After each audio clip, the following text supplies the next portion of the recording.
Our story starts back in 1844 in not-so-merry England, where a group of weavers, fed up with the high price of company store groceries, pooled their money to buy their own food, creating a new form of business, the cooperative.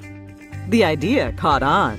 Here in the U.S., President Roosevelt gave electric cooperatives a jumpstart with the founding of the Rural Electrification Administration, the REA, telling American farmers and ranchers, if you want electricity, you can do it yourselves. And they did. Rural men and women quickly began scraping together the $5 needed for membership and equity in the co-op.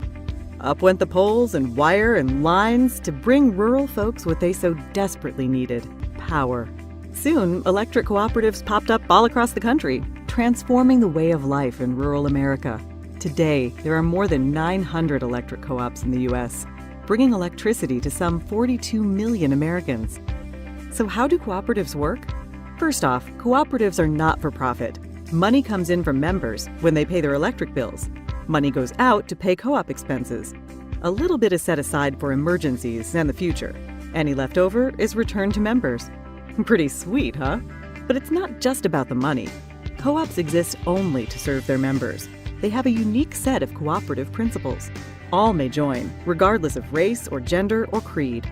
That's the first principle of cooperatives: voluntary and open membership. Members vote for the directors to lead their co-op. They vote yay or nay on big issues. Majority rules. That's the principle of democratic member control. Everyone pays a little money to become a member. An owner.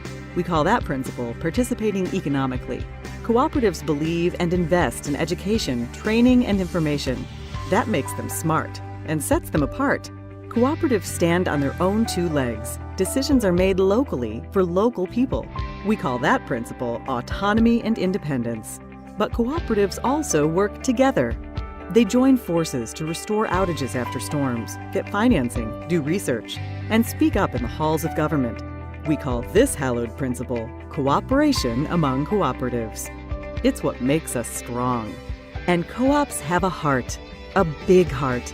They help kids and industries and communities to grow. They give to hospitals and fire stations, ballparks and businesses. Cooperatives deeply demonstrate this principle: concern for community. Community's a cool concept. Communities are just groups of people. And that is the cooperative's secret ingredient. It's the dedicated people who work day in and day out to provide reliable and affordable power.